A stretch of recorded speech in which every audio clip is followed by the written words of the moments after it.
Millennial and Gen Z Canadians can get a good job. They can work hard. They can do everything their parents did and more. And too often, the reward remains out of reach. They look at their parents' lives and wonder, how will I ever be able to afford that? The same anxiety haunts those of us who care about our younger generations, their parents and grandparents. What many parents have achieved for themselves, a degree of comfort and security, we want for our children and grandchildren. We want their hard work to be rewarded, as it has been for us. We want them to look forward to a future with a sense of anticipation, not angst. We have arrived at a pivotal moment for millennials and Gen Z. These Canadians have so much talent and potential. They need to see and believe that our country can work for them. Making the promise of Canada real for younger Canadians requires action from us, and that is what we are delivering. It begins with building more homes at a pace and scale not seen since after the Second World War. Over the past 3 weeks, we have shared with Canadians our new and ambitious plan to solve the housing crisis and to help ensure that Canadians, especially younger Canadians, are able to afford their rent or mortgage payments. We're investing to kickstart the construction of more rental apartments and more affordable housing across our country. We're topping up the Housing Accelerator Fund, which is doing exactly what we intended and exactly what Canada needs, cutting through red tape and breaking down zoning barriers. This innovative fund is at the vanguard of a housing revolution in Canada and is fast-tracking the creation of new homes.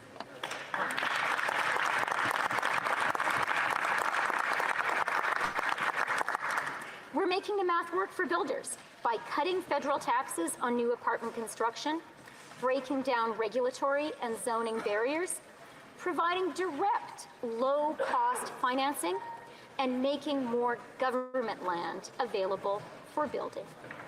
Dans un pays, in a country with winters as long and as cold as ours, we are scaling up innovative construction techniques like modular housing to build homes year-round. Modular housing makes Canadian homes less expensive and the Canadian economy more productive. To support all this new housing, we are investing in the infrastructure communities need to grow and increasing the number of construction workers by creating opportunities for apprentices and recognizing foreign credentials. We're making it easier for Canadian homeowners to add a basement suite or a laneway house, so middle-class Canadians can be part of the housing. Middle-class Canadians should not be living in basement suites or having to rent out their basement suite. Homes faster across our country is quite literally an exercise in nation building, a true Team Canada effort.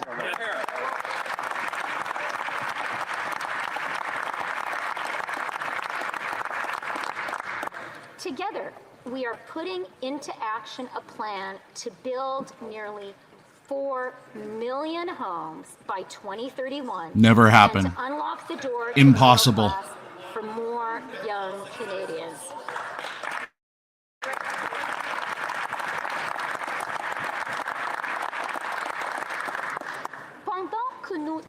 While we work urgently to increase the supply of housing, our government is taking action to bring relief to Canadians, especially younger Canadians, by making it more affordable to rent or to buy a new home. This starts with better protecting renters from steep rent increases and renovictions. It also means making sure they get credit for their on-time rental payments, so they are in a better position to qualify for a mortgage, maybe even at a lower rate, when the time comes to This is buy absolutely their just first propaganda, ladies and gentlemen. They're not going to be able to build 4 million homes, and this whole renters thing that they're talking about is a bunch of red tape. Nobody's ever going to qualify for it. Amortization period of a mortgage to 30 years on new builds, including condos. That means lower monthly payments and greater opportunity for young people to get those first keys of their own. This is literally With ridiculous. tax-free ways to save for a first down payment through the tax-free first home savings account and the enhanced home buyers plan. The longer amortization period will ensure more younger Canadians are able to A longer afford that first amortization home period and is take not the good next for big Canadians. step It only to a helps the prosperous banks, middle ladies and class. gentlemen. I know I'm speaking over her, Monsieur but le I Président, have to. Mr. This is just Speaker, ridiculous. The second part of our plan is making life cost less. Inflation has now been back within the Bank of Canada's target range for 3 months in a row.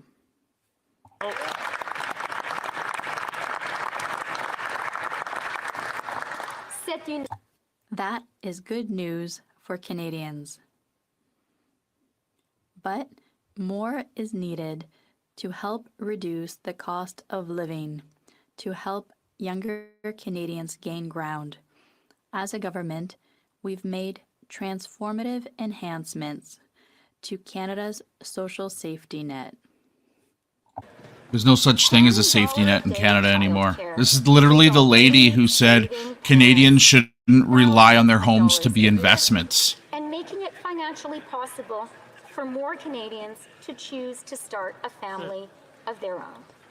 Now we're making further investments, creating even more childcare spaces so more families can benefit and so more mothers don't have to choose between a career and a family. That's This bullshit. is feminist social policy. That's all that is And bullshit. it is smart economic policy too. Already, thanks to our early learning and childcare investments, Canada has reached a record high for working age women's labor force participation. So they destroyed the nuclear family, split people apart, told women they can go to work, and it's good you're going to work, and they only did it because they want your tax dollars, nothing else. 7 million Canadians have already signed up.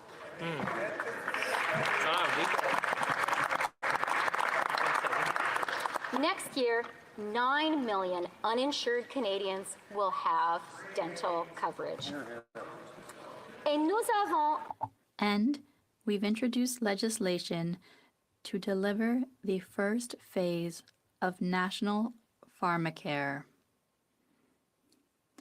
which will provide universal coverage for many diabetes medications and make contraceptives free, ensuring every Canadian woman can freely choose the contraceptive that works best for her. So I'm on board with Not the just diabetes the medication. only one she I can believe afford. nobody should have to pay for diabetes medication in this country.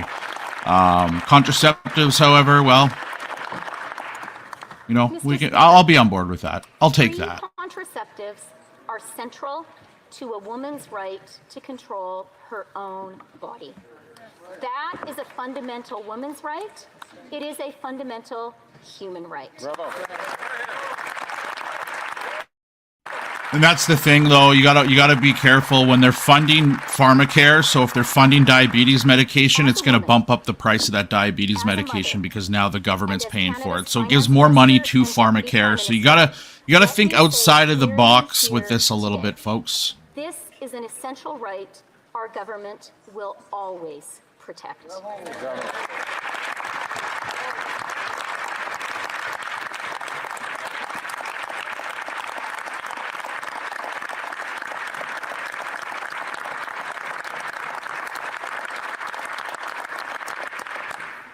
Women in other countries, our friends, our neighbors, are losing their right to control their own bodies.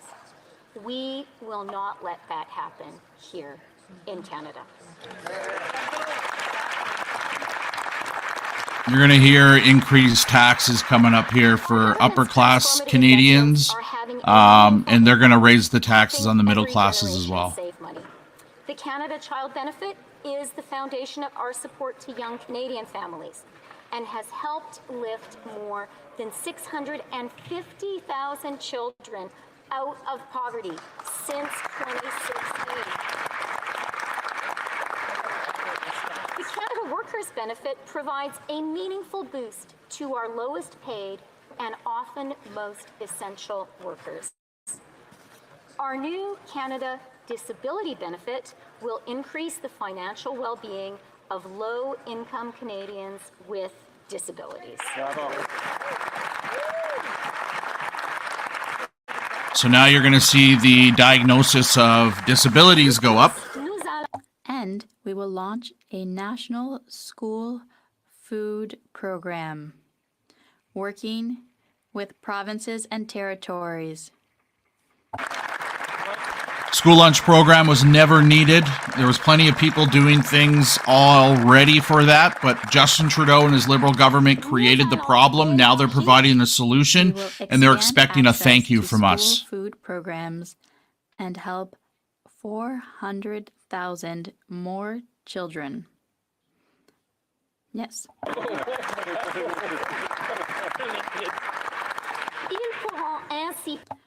So that they can have good, healthy food that will allow them to have a fair start at a good, healthy life.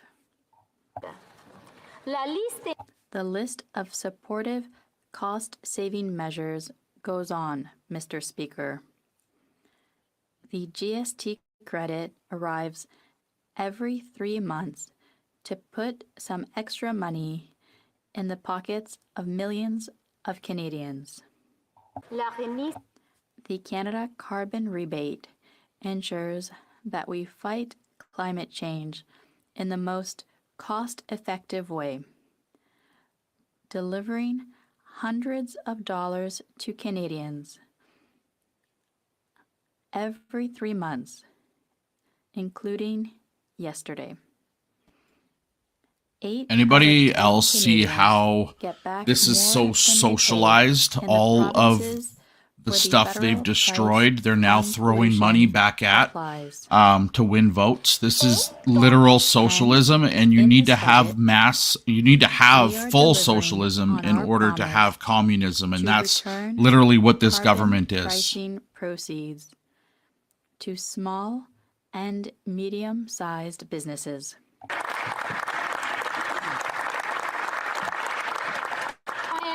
So proud to announce that our new Canada Carbon Rebate for small businesses will soon return over $2.5 billion directly.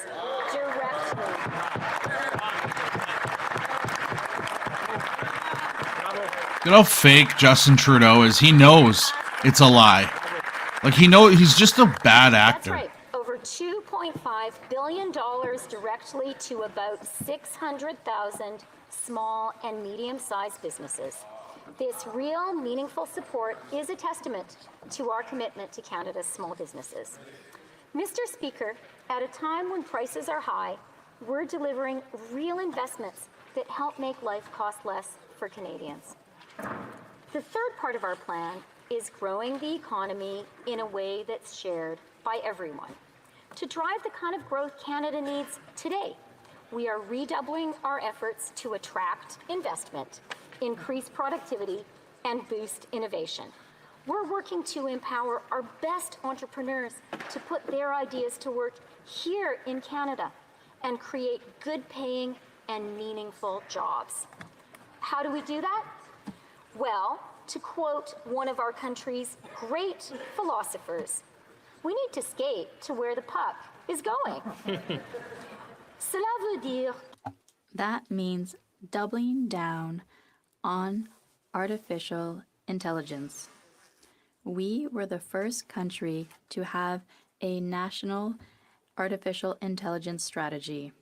Over the past several years, we've supported the creation and growth of one of the world's leading, most talented artificial intelligence communities.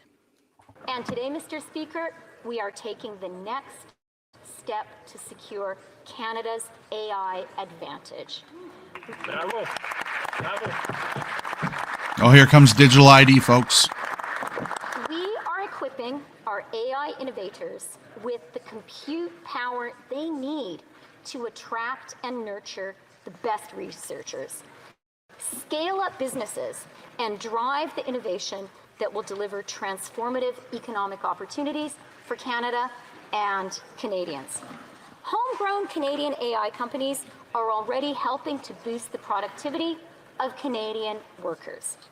A natural area to seize a further competitive advantage for Canada is building the mechanical heart of the AI economy, data centers. We have a natural edge. We have abundant and clean electricity. We have skilled and experienced engineers. We have the cold climate needed to help cool supercomputers. And we are physically close to the world's largest market, which has vast data processing needs. We're introducing the Accelerated Capital Cost Allowance for innovation-enabling and productivity-enhancing assets. This means that investments in things like computers, data network infrastructure, and more will be eligible for immediate write-offs. This will encourage companies to reinvest, create more jobs, and make their businesses more productive and innovative. That's very good. Mr. Speaker, in the first 3 quarters of 2023, Canada attracted the very highest per capita foreign direct investment in the G7. Bravo. And now all that investment's going to run away. The third most total FDI in the world. Our budget builds on that significant accomplishment because attracting investment is key to driving growth, increasing productivity, and boosting innovation. With the Canada Growth Fund and our $93 billion suite of investment tax credits, we are already encouraging businesses to invest in emerging clean technologies that can drive growth and productivity and create more good-paying jobs.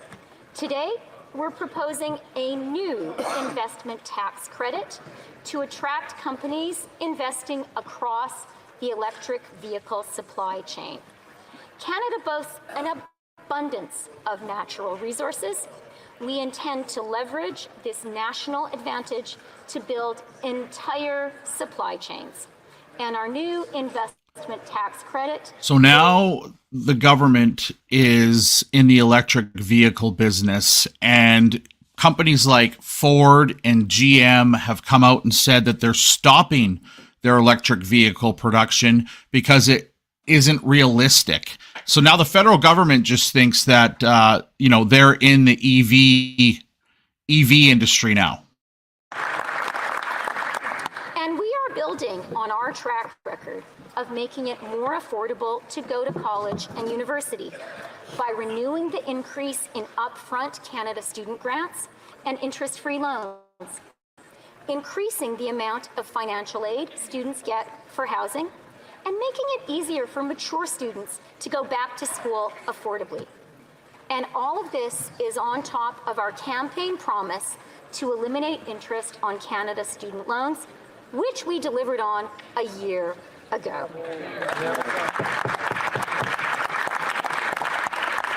So you got rid of interest on student loans for people who went to woke colleges and universities and are now liberals and are the ones protesting free Palestine in the streets and support the current thing and will never have a real job in their life. From the risks they take and the hard work they do, and have more money to reinvest into their next venture. A prosperous future and abundant, good-paying jobs depend on Canada's innovators, entrepreneurs, and researchers. And this is why we are supporting them. Mr. Speaker, there are those who claim that the only good thing government can do when it comes to economic growth is to get out of the way. We would like to see the liberals get out of the way. That would be great. Thank you. That's why you sit there, guys.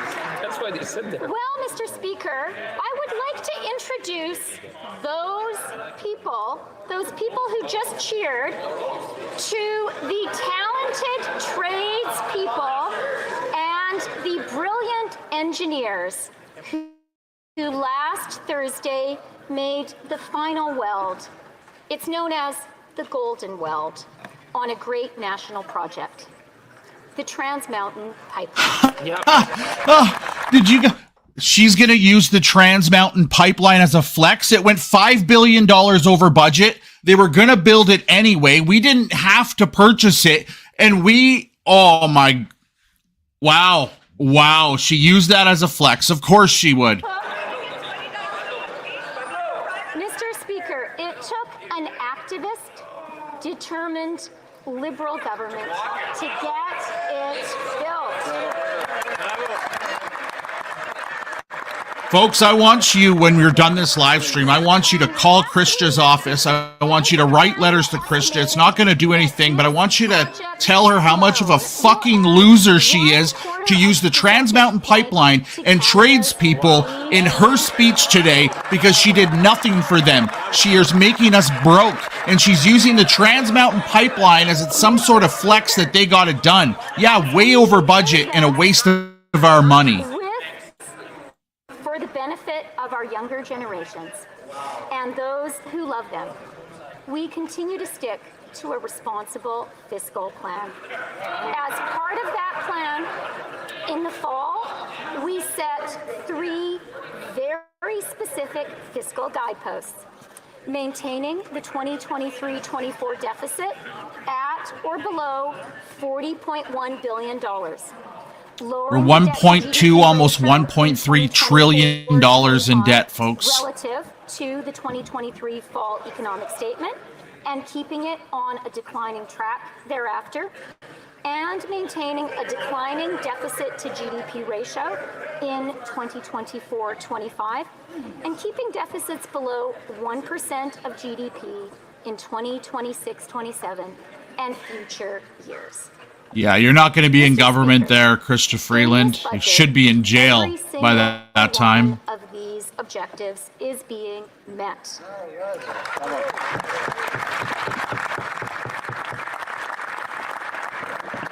As is our fiscal anchor, a declining federal debt to GDP ratio over the medium term.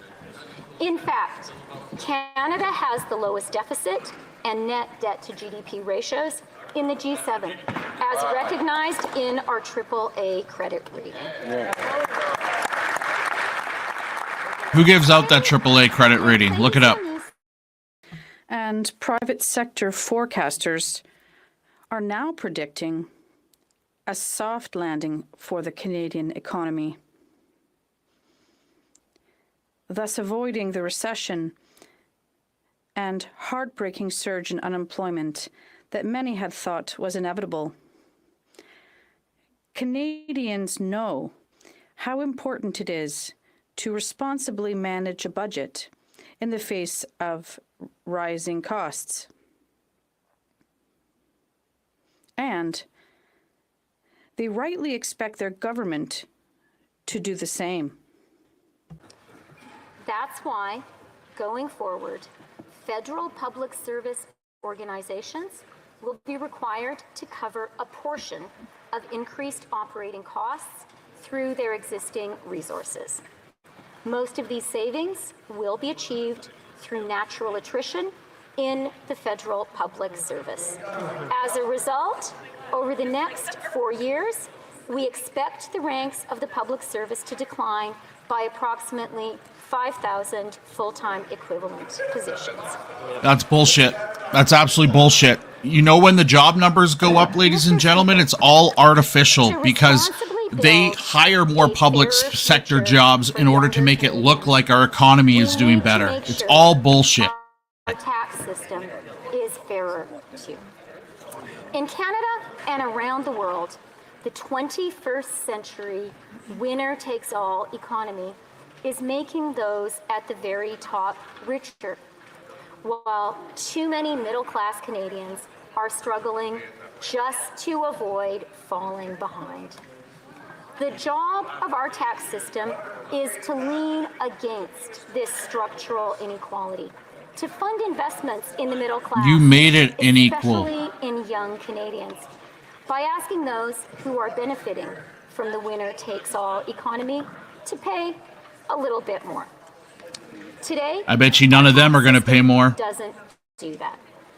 Today, it is possible for a nurse or a carpenter to pay tax at a higher marginal rate than a multi-millionaire. That's not fair. That must change, and it will. Our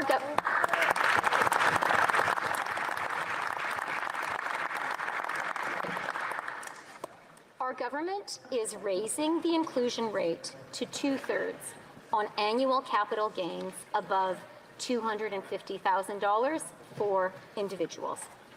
This new revenue will help make life cost less for millions of Canadians, particularly millennials and Gen Z. It will help fund our efforts to turbocharge the building of more homes. It will support investments in growth and productivity that will pay dividends for years to come. So, who will pay more? Well, Mr. Speaker, most Canadians have no capital gains in a typical year, so they won't pay more. The first $250,000 in capital gains every single year enjoyed by each individual Canadian will be taxed at the current rate. Individual Canadians enjoying this substantial annual gain won't pay a penny more. The lifetime capital gains exemption, an amount fully exempt from taxation, will be raised to $1.25 million. And this change will not, of course, apply to the sale of Canadians' principal residence, which is and will remain fully exempt from the tax on capital gains. Only 0.13% of Canadians with an average annual income of $1.4 million will pay more on their capital gains. For 99.87% of Canadians, personal income taxes on capital gains will not increase. Taxing capital gains is not an inherently partisan idea. It is an idea that everyone who cares about fairness should support. In fact, the idea of taxing capital gains in Canada was first broached by the government of Prime Minister John Diefenbaker and his Royal Commission on Taxation, chaired by Kenneth Carter.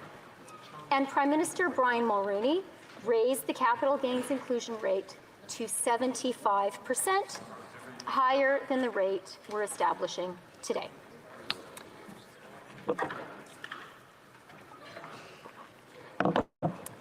Yet, I know, there will be many voices raised in protest. No one likes paying more tax, even or perhaps particularly. So this could have all been solved if they didn't frivolously spend for the past 8 years, right? If they didn't, irresponsibly spend, we would never be here. We are literally looking at a government who has spent more money than any other government in history. Do you want to live in a country where you can tell the size of someone's paycheck by their smile? Do you want to live in a country where kids go to school hungry? Do you want to live in a country where a teenage girl gets pregnant because she doesn't have the money to buy birth control? Do you want to live in a country where the only young Canadians who can buy their own homes are those with parents who can help with the down payment?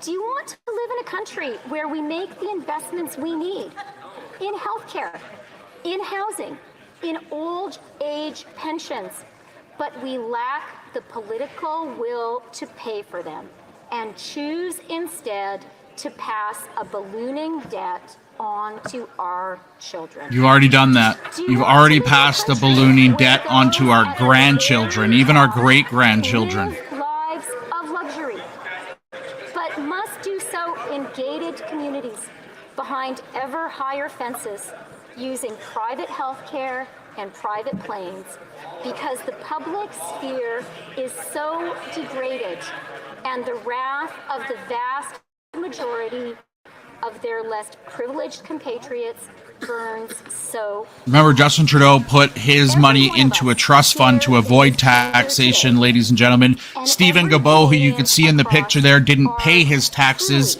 These liberals are crooks. That's what they are, crooks. These same questions, because the stakes could not be higher. Democracy is not inevitable. It has succeeded and succeeds because it has delivered a good life for the middle class. When liberal democracy fails to deliver on that most fundamental social contract, we should not be surprised if the middle class loses faith in democracy itself. Tax policy is not only, or chiefly, the province of accountants or economists. It belongs to all of us, because it is how we decide what kind of a country we want to live in and what kind of a country we want to build. Today, our government is making our choice. C'est le chemin. I just want you guys, Freeland, as she sits here, standing here with you right now, makes $289,000 per year. There are some in this chamber, particularly across the aisle, who do not share our vision. They would cut programs that we have put in place to improve the lives of all Canadians. Nevertheless, our government, in their opinion, should just do a little and then less, and ultimately, in their view, do as little as possible or even nothing at all.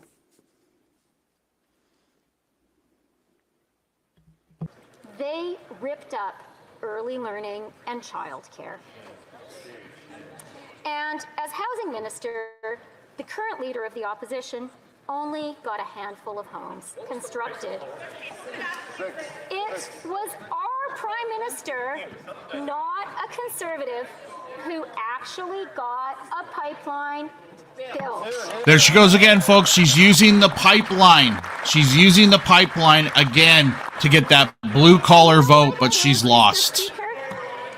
That is because our government understands that to do big things in Canada, sometimes the government needs to lead the charge, whether it is getting more homes built faster or finally creating a national system of early learning and childcare, or bending the curve on emissions. Let's be honest about what austerity and king state for Canadians. It means you're on your own. It means no one will give you a hand when you falter, and that you are choosing to turn your back on the friend or neighbor who has not been as lucky as you. That is not the Canadian way. In this country, we take care of each other.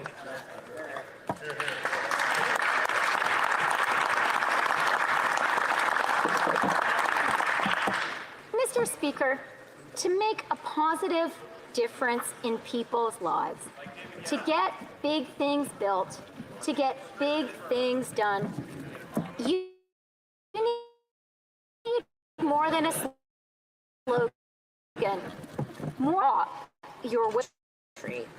To make a difference in people's lives, you need a plan. Canada needs action, not indifference. We are acting. The times call for building up our country, not sitting on the sidelines. We are building. Today, we say to our younger generation and to those who care about them, we are putting all the power of government to work for you. We will build more homes. We will make life cost less. We will grow our economy in a way that works for everyone. Together, we will unlock the door to the middle class for more Canadians and renew the promise of our great country. Thank you, Mr. Speaker.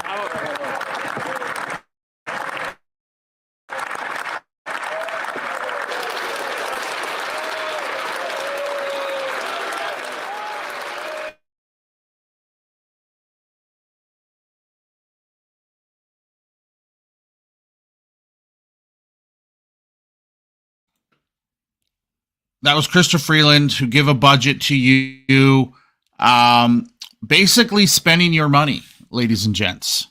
And at the end of the day, this budget will be the last budget. The last budget. Now we're going to hear from Pierre.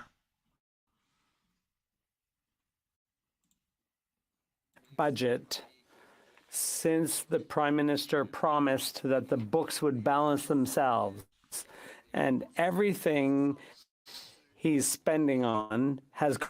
He promised that the deficits would make housing affordable, but it ended up doubling the cost of rent and mortgage payments and down payments to buy a house. He said that the cost of food would be more affordable, and now it costs 30% more, and 1 in 4 children aren't able to get nutritious meals. After 9 deficits, Mr. Speaker, the government is rich and the people are poor. And today, they're doing the same thing over again with $40 billion worth of inflationary deficit. That means $2,400 for each family in inflation and spending, and increase to the national debt instead of health. And that's why the Conservatives have a common sense plan to put an end to this pyro Prime Minister who's adding fuel to the flames. Ninth deficit. The 9th deficit after the Prime Minister promised the budget would balance itself.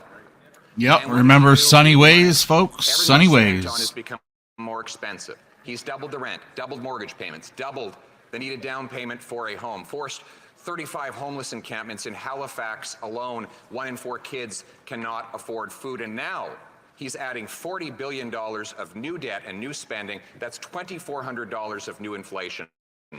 That is why Conservatives will vote against this wasteful inflationary budget that is like a pyromaniac spraying gas on the inflationary fire that he lit. It is getting too hot and too expensive for Canadians, and that's why we need a carbon tax election to replace him with a common sense Conservative government. Thank you. Exactly. That's what we need, but he won't give it to us. That's called communism, folks. This is not a democracy. A coalition government is not a democracy. The Honourable Deputy Prime Minister and Minister of Finance. Much, Mr. Speaker. Mr. Speaker, I have a point that I think it would be good to get the Leader of the Opposition to offer clarity on. We presented a clear choice to Canadians. We said to Canadians, we believe that we need the power of government to get things built for young Canadians, to get things built for the people of Alberta who needed the pipeline that we got built. And we presented a clear, fiscally responsible way to finance those essential investments, increasing the inclusion rate on capital gains. 9 deficits in a row. Does that sound responsible? I want to hear in the chat. Is that responsible? Which poses as being on the side of working people to clarify its position today.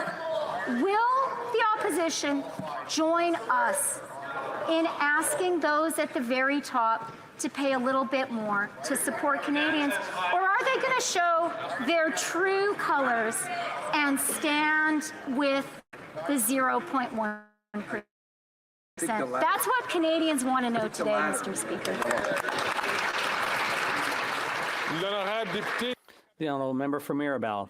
Mr. Speaker, the Minister just tabled a budget which is centralizing and it interferes with Quebec jurisdiction. New encroachments in education, municipal zoning, new strings attached to housing, conditions on childcare, new interference with property taxes. Does the minister realize that these intrusions that use the federal spending power, that this is just a demonstration of the fiscal imbalance which prevents the National Assembly of Quebec from freely acting within its own areas of jurisdiction? The Honourable Deputy Prime Minister and Minister of Finance.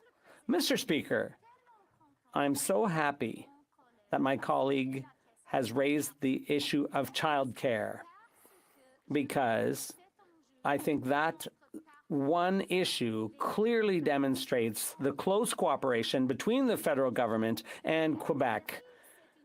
Childcare was an idea that began in Quebec under Quebec feminists, and congratulations to those women, and thank you for that. When we decided, we took the initiative to create a national system, a national childcare, early learning and childcare system. At the same time, we struck a deal with Quebec to support Quebec and to enable Quebec to go even further. And that is what we will continue to do. Yesterday, I spoke to the Quebec minister to discuss budget initiatives, and we have very close cooperation with the government of Quebec, and we will continue to work very closely with them. Thank you. Member from Vancouver, Kingsway. Mr. Speaker, New Democrats know Canadians are facing a serious economic and climate crisis. Millions of people are struggling to make ends meet and are worried about their children's future. That's why we've used our seats in this House to successfully press for meaningful relief and progress in this budget in numerous areas, including to build more homes, preserve existing affordable housing, and protect renters, to deliver universal. To be an NDP supporter or to be an NDP party member makes you a communist at this point. This man's leader of his party expensed more than any other leader of a party in this country, all while only taking care of 20 members of parliament in parliament. That is communism, ladies and gentlemen. Nothing more, nothing less. To ensure the corporate sector pays its fair share so we can better fund the services Canadians need. Can the minister explain why she declined to raise corporate tax rates in Canada, despite them being among the lowest in the OECD, despite the U.S. doing so, and in the face of record prices and profits? Was the lobbying that effective?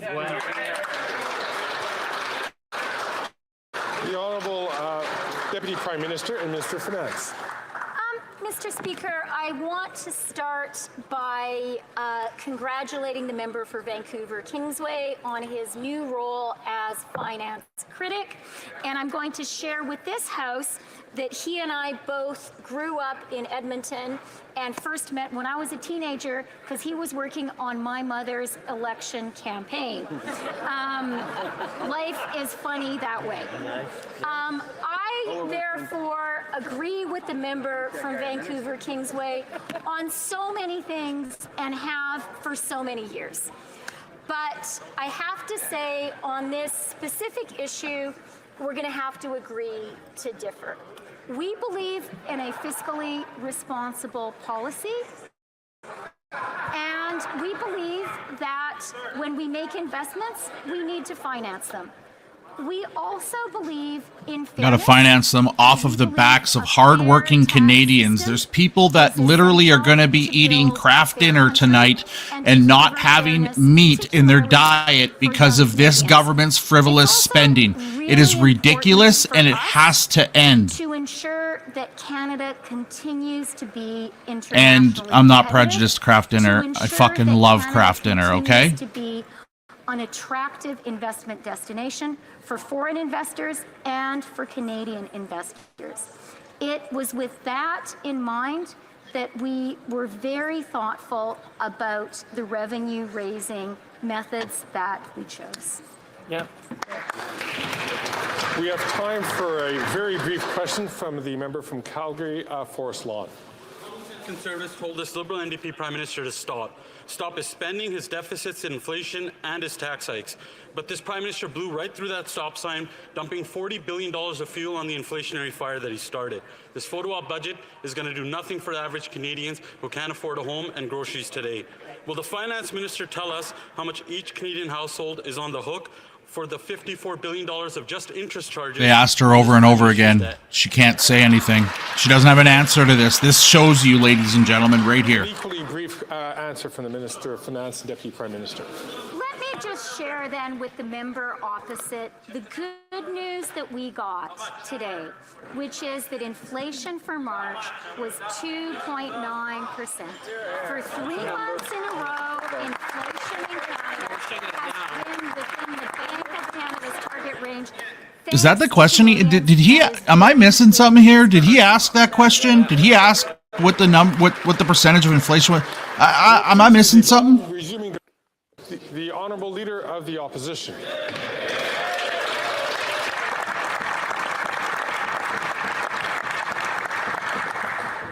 Pour une neuvième fois. For the 9th time, the Prime Minister has promised that if he spends more and taxes more, Canadians would be better off. For the 9th time, we see that the quality of living, especially for the famous middle class, has actually gone down with a doubling of the cost of housing. And after big government programs for housing were started, 1 in 4 children aren't getting enough food to eat, according to the government itself. After the creation of programs for affordable food. And now he's talking about a pipeline paid for by government as if that was the biggest accomplishment you could ever have in a society. And if the government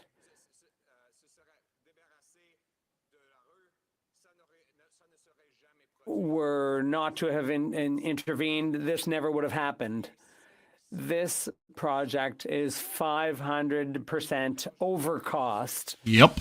That's your money, folks. Your money. To pay for that has gone to Texas, another example of massive waste. And that is why Conservatives, with their common sense plan, will be voting against this budget and will be voting in favor of a carbon tax election, which will allow Canadians to choose a party that will cut taxes, build housing, fix budgets, and stop crime. That's our common sense. And in a 9th consecutive deficit, with the budget still not balancing itself. And everything on which the Prime Minister spends gets worse and more costly. He has spent and Canadians are broke. The country is broken.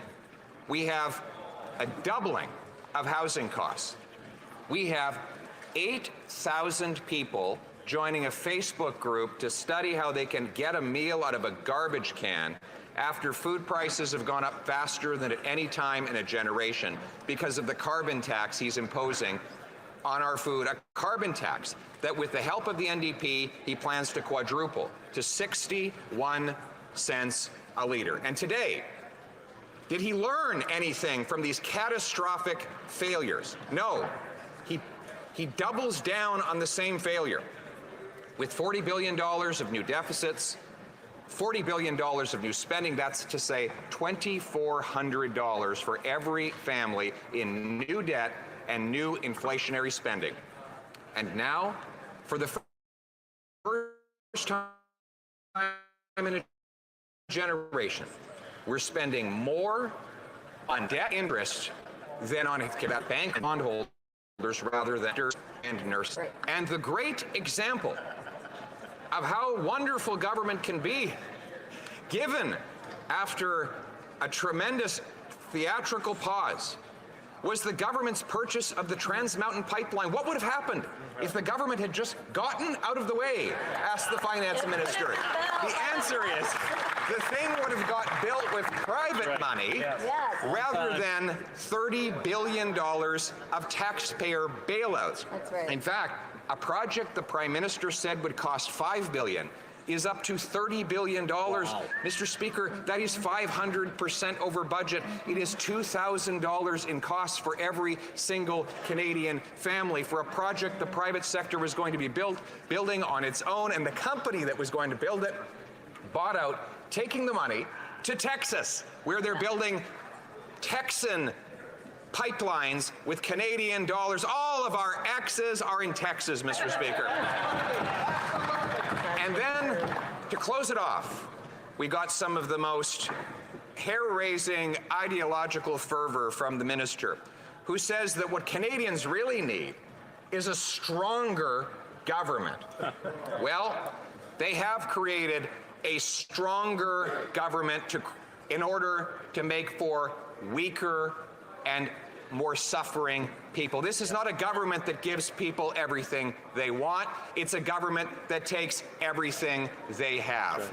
But the good news, Mr. Speaker, is we want big Canadian citizens with a smaller and more efficient government, where the state is servant and not master, where our priorities are clear: to axe the tax, build the homes, fix the budget, and stop the crime. And as soon as the NDP takes away its support from this Prime Minister, we will have a carbon tax election where you know what's amazing when it comes down to Liberals? Did you guys hear that in the background? Cut, cut, cut, cut. That was the rebuttal from the Liberal Party, right? Somebody heckling in the back. Yeah, you got to cut. When you overspend in your household or just say you're in debt and you have to pay off that debt, what do you have to do in your own household? And it's just funny that Liberals, they think this way. Like, they just don't understand they can't even run a fucking house. You know what I mean? It's just crazy. It's just crazy to me. By the member for Forest Long that the debate now be adjourned. Okay.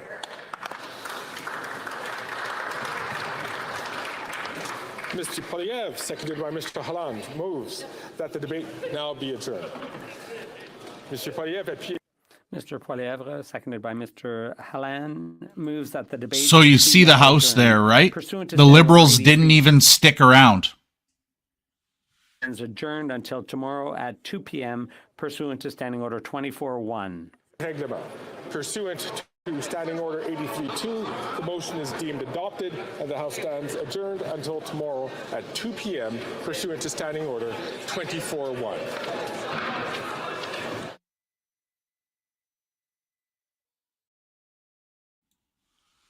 Well, there you have it, ladies and gentlemen.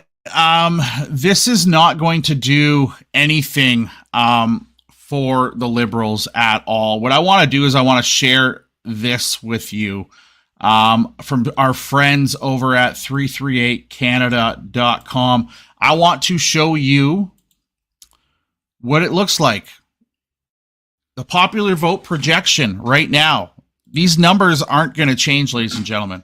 They're actually going to change in favor of the Conservative Party. So right now you have the Conservatives at 42%, Liberals trailing way behind at 25%. And you got the NDP in at 18%. Now, let's go down to the 338 Canada odds of winning the most seats. They have 99% right now is the Conservative Party will win the most seats.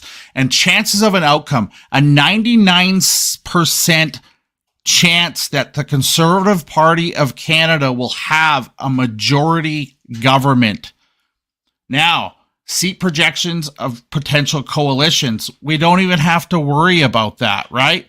So right now, they're only looking at the Liberal and NDP will have 92 seats combined between the two, where the Conservative Party of Canada will have 206 seats if the election were held today, is what the projections are. So, ladies and gentlemen, we don't have to worry about what's going on in the future after the next election. What we do have to worry about is Justin Trudeau has a year and a half. He's got a year and a half to literally destroy the country. And he's going to do that. He's going to do everything he can to destroy Canada in a year and a half because he knows Pierre will have to put it back together. My prediction is simple. The House of Commons will be more than 3/4 of Conservatives. That's going to look crazy. It's going to be crazy to see that many Conservatives in the House of Commons. The NDP party, Jagmeet Singh, has committed career suicide. He is done. He is over after the next election because Jagmeet Singh, the NDP party, will be lucky to even be a party after the next election, to be recognized as a party in the House of Commons. The Liberal Party is going to be reduced as well. The Bloc's going to increase. That's where your seat's going to go. And I am not a proponent of the PPC party in Canada, ladies and gentlemen. I'm not this guy that flies a purple flag or any of that other stuff. But I think we might see between 1 and 5 PPC members of Parliament in the House of Commons after next election. That's where I think those changes are going to go that I talked about out of the NDP and out of the Liberals. Mostly it'll be out of the Conservatives, and then people will be moving. You guys get you get the gist, right? So that's our budget. What disgusted me in the budget was Chrystia Freeland going at blue collar workers and basically saying that, they helped the blue collar worker out. They bought a pipeline with your money. With your money, they bought a pipeline. And at the end of the day, that's taxpayer money that never had to be spent because the Trans Mountain Pipeline was going to get built privately regardless. It was going to be built privately regardless, ladies and gentlemen. So we just got to think about this. They are going to spend a year and a half destroying this country. Conservatives are going to have a lot to do. And when people come to me and say, You're running away from Canada, I just give you this. I'm running away from Canada? No, I'm running away from this frivolous spending. I'm running away. This is going to take 50 years. 50 years to rebuild this country. We are a population of 41 million people, and many of them on social programs. That means 41 million people are in charge of almost $1.3 trillion of debt. Think about that. It's going to take forever. Ladies and gentlemen, we are 100% appreciative of all of your support. Thank you for being here. Thank you for watching Budget 2023 with me, 2024 with me, sorry. I appreciate each and every one of you. Thank you so much. Please go check out BertaProudDad.com to support the channel. Have a wonderful evening.